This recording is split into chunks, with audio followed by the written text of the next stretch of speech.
इस खबर के प्रायोजक हैं Sunrise group of Education, Pipri road, Naugaon, जिला छतरपुर, मध्य प्रदेश, जहां पर संचालित कोर्स हैं BEd, MCom, BCom, BA, BSc. वहीं कंप्यूटर कोर्सेज में बीसीए, पीजीडीसीए, डीसीए संचालित हैं। तो कहीं भी एडमिशन लेने से पहले एक बार sunrise group of education Naugaon जरूर विजिट करें।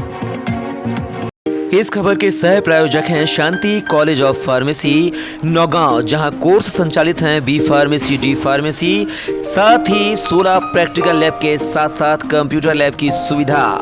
साथ ही ओबीसी, एससी, एसटी के छात्रों को शासन के नियमानुसार विशेष छात्रवृत्ति सुविधा भी उपलब्ध है। तो हमारा पता है ग्राम चौबारा, मुड़वारा रोड, नौगांव, जिला छतरपुर, मध्य प्रदेश। मोबाइल नंबर है 9406762912। हमारा ऑल्टरनेटिव नंबर है 7610619938। नमस्कार, मध्य प्रदेश टाइम के विशेष कार्यक्रम सीधा सवाल में आप सभी का स्वागत है। मैं हूं कपिल मिश्रा। मध्य प्रदेश में नगरीय निकाय चुनाव का आगाज हो चुका है और चुनावी बिसात भी बीत चुकी है। लिहाजा प्रत्याशियों ने वोटर्स को अपनी अपनी तरफ लुभाने की कवायद भी शुरू कर दी है।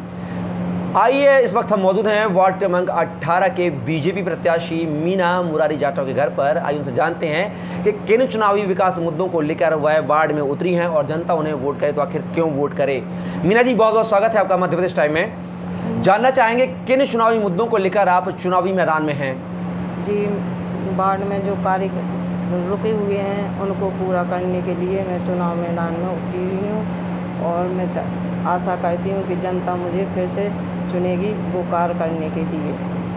आपने पिछले 5 वर्ष आपके पति ने यहाँ पे बतौर पार्षद दिया हुआ है, विकास के कार्य किए हैं।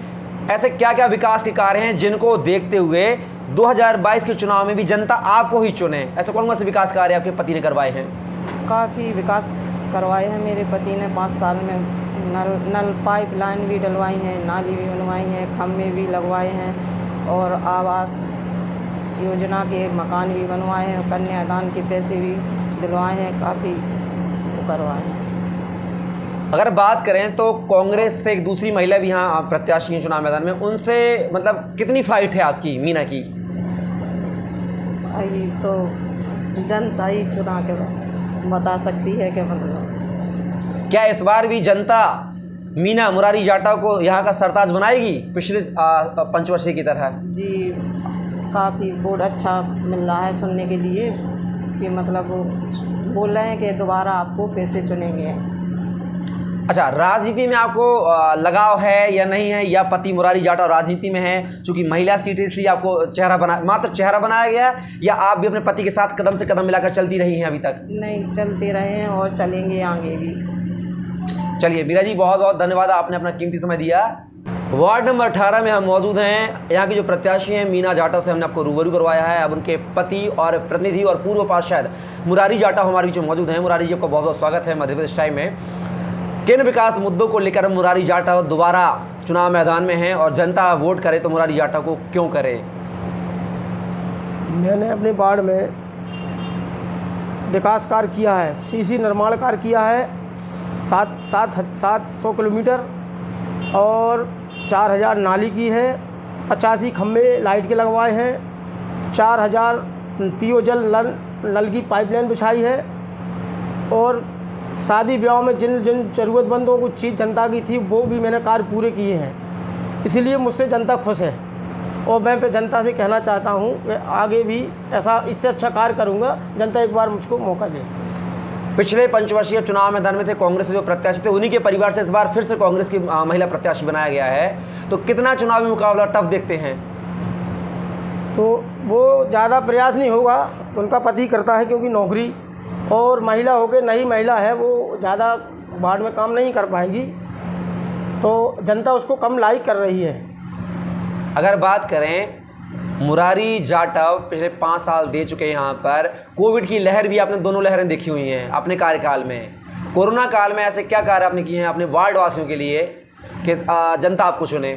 कोरोना काल में जो मजबूर सहायक बूढ़े अच्छे आदमी जो भी हमारे वार्ड में रहते थे, जो खाने पीने से असमर्थ थे, मैंने अपनी हैसियत के हिसाब से उनको 5-5 किलो आटा, 5-5 किलो चावल और जितना प्रयास बना उतना मैंने अपनी हैसियत के हिसाब से किया है।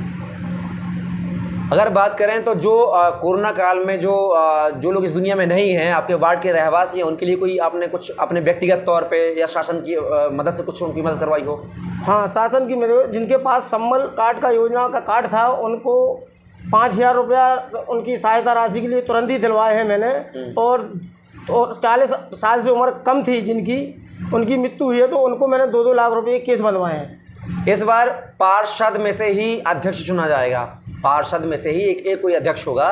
मुरारी जाटव की पसंद कौन है अगर बात की जाए चेहरों में से, अध्यक्ष के चेहरों में से? मैं भारतीय जनता पार्टी का सदस्य हूँ, पार्टी के साथ रहता हूँ। मैं अपनी पार्टी के लिए अपना ही अध्यक्ष चुनूंगा।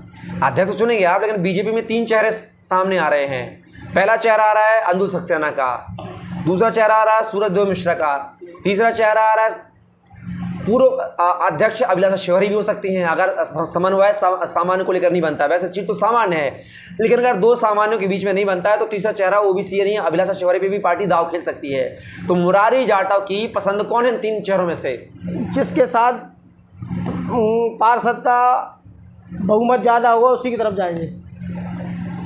मानिए पार्टी ने एक चेहरा प्रोजेक्ट कर दिया, लेकिन वो चेहरा मुरारी जाटव की पसंद का नहीं है, पार्टी ने चेहरा मनोनीत कर दिया, तो क्या मुरारी जाटव फिर क्या कदम उठाएंगे उस जगह पर? अरे जितने पार्षद भारतीय जनता पार्टी के जिस तरफ भागेंगे उसी तरफ हम भी पार्टी की तरफ भागेंगे। मतलब भेड़ चाल चलेंगे आप? हाँ, मतलब खुद का स्वयं का विवेक नहीं लगाएंगे आप? नहीं, पार्टी जहाँ मेरे पार्षद जाएंगे वहीं मैं जाऊँगा।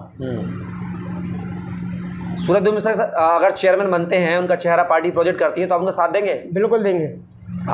अंजुल सक्सेना का को साथ देंगे?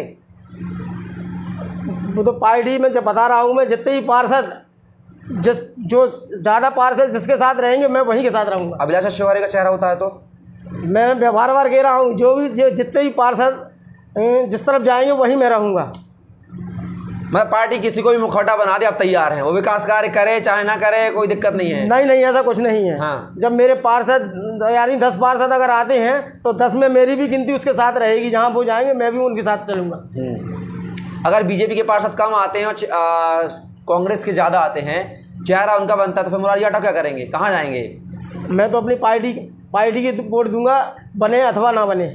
पार्टी के विरोध में जाके किसी अन्य को वोट करेंगे क्या? नहीं करेंगे। अगर बात की जाए मुरारी जाटव जी, आपने अपनी पत्नी को प्रत्याशी बनाया, यहाँ पर कई बार ऐसे आरोप लगते हैं कि महिला प्रत्याशी होती है तो काम नहीं कर पाते, उनके पति परिषद को चलाएंगे। आपके यहाँ आपके घर की क्या स्थिति है? क्या मुरारी जाटव परिषद को चलाएंगे या उनकी पत्नी मीना जाटव चलाएंगी? मेरी पत्नी भी पार्षद ही चलाएगी और जहाँ उसको दिक्कत होगी तो उसका मैं सहयोग करूँगा। अगर बात करें यहाँ पर और भी प्रत्याशी मैदान में हैं, तो उन प्रत्याशियों में क्या अभी भी आपकी पकड़ मजबूत है यहाँ पे? हाँ, मेरी पकड़ अच्छी है। मैंने क्योंकि जनता के साथ अच्छा काम किया है, अच्छा विकास किया है, इसलिए जनता मुझसे खुश है। तो आप मतलब ये पूरे कॉन्फिडेंस के साथ बोल रहे हैं कि ये वार्ड दोबारा मुरारी जाटव जीत रहे हैं? जनता का तो यही कहना है कि मुरारी ने अच्छे काम किए हैं तो मुरारी को फिर से आना चाहिए, जिसमें और भी विकास हो सके। आपने कहा कि मुरारी को और भी आना चाहिए ताकि और भी विकास हो सके, मतलब आपने पिछले 5 साल के कार्यकाल में विकास कार्य पूरे किए नहीं, अधूरे किए हैं आपने? नहीं, बहुत विकास किया मैंने। यहाँ पे आदमी किनारे में निकल के परेशान हो गया, गिलारे से, नाली से, पानी से वंचित था। मैंने उन समस्याओं को इस बार पूरा कर दिया है। जो नई वसीकत बन गई आगे, थोड़ा वहाँ दिक्कत हो रही है तो इस बार पार्षद बनने के बाद वो भी कार्य पूरा करूँगा। चलिए, आप हमारे साथ जुड़े उसके लिए आपका बहुत बहुत शुक्रिया। तो ये थे हमारे साथ वार्ड क्रमांक 18 के पार्षद पति और प्रतिनिधि, जो प्रत्याशी हैं पार्षद पद के, मीना जाटव के पति मुरारी जाटव, जिन्होंने अपने पिछले 5 साल के विकास कार्यों को गिनाया और कहा कि जनता उनके विकास कार्यों के आधार पर ही उनको वोट करे और लोगों से उनको जन समर्थन मिल रहा है, ऐसा उनका कहना है। बहरहाल देखना होगा, 13 तारीख को वोटिंग होनी है। वोटिंग होने के बाद वार्ड क्रमांक 18 का सरताज कौन होगा, मीना मुरारी जाटव या कोई दूसरे के पाले में ये सीट जाती हुई दिखाई देगी। ये रिजल्ट आने के बाद तस्वीर साफ होगी। फिलहाल के लिए मुझे दीजिए इजाजत, नमस्कार, धन्यवाद।